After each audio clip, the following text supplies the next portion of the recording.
তোমার লেখা পত্রিকাতে ছাপিয়েছে।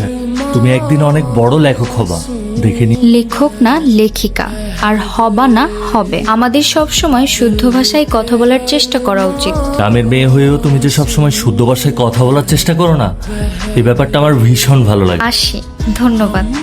বাবা, এই দেখো পত্রিকায় আমার লেখা ছাপানো হয়েছে আবারও। এই নিয়ে ষষ্ঠবার ছাপাইলো। টাকা পয়সা কিছু দিছে? টাকা পয়সা তো আসলে কখনো কাপড় পাল্টাস নাই? তুই বাবার সাথে যাবি না? এই কমিউনিটি ক্লিনিকে বাবা চাকরি করে। আজ আমি প্রথম বাবা শহরের অফিসে যাচ্ছি। চল। মনির ভাই, শহরে যাচ্ছি। বাবা মনির ভাইকে সহ্য করতে না পারলেও মনির ভাই আমার অনেক প্রিয়। তার প্রেরণাতেই আমার লেখালেখির হাতে খড়ি। এই কে? স্যার আসসালামু আলাইকুম, একটু দেরি হয়ে গেল। আজকে হবে না, আপনি যান। পাখি, মা ভেতরে আয়। স্যার, আমার মেয়ে খুবই ভালো ছাত্রী স্যার, লেখাপড়া খুবই ভালো।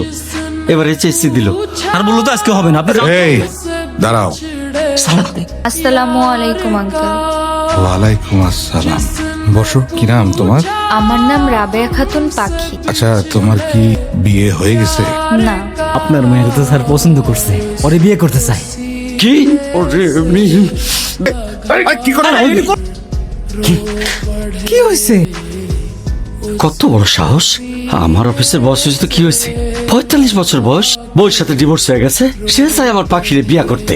আপনি যে হের লগে লাগালাগি করলেন, আপনার চাকরিটা থাকবে তো? জানি তো আমার চাকরি থাকবো না, হেলে তো আমি নিজেই কয়েছি ওই চাকরি আমি করুম না। দরকার হলে মাঠে কাম করে খাম, তবু ওই দামড়ার লগে পাখির বিয়ে দেবো না। একটা ভালো ছেলে দেখে আমি পাখির বিয়ে দেবো। পাখি, তোমার কি মন খারাপ? এই সপ্তাহে পত্রিকায় গল্প পাঠাবে না? গল্প লিখিনি। শোনো পাখি, তুমি হচ্ছে এই প্রজন্মের সুফিয়া কামাল। লেখালেখিটা ছেড়ো না।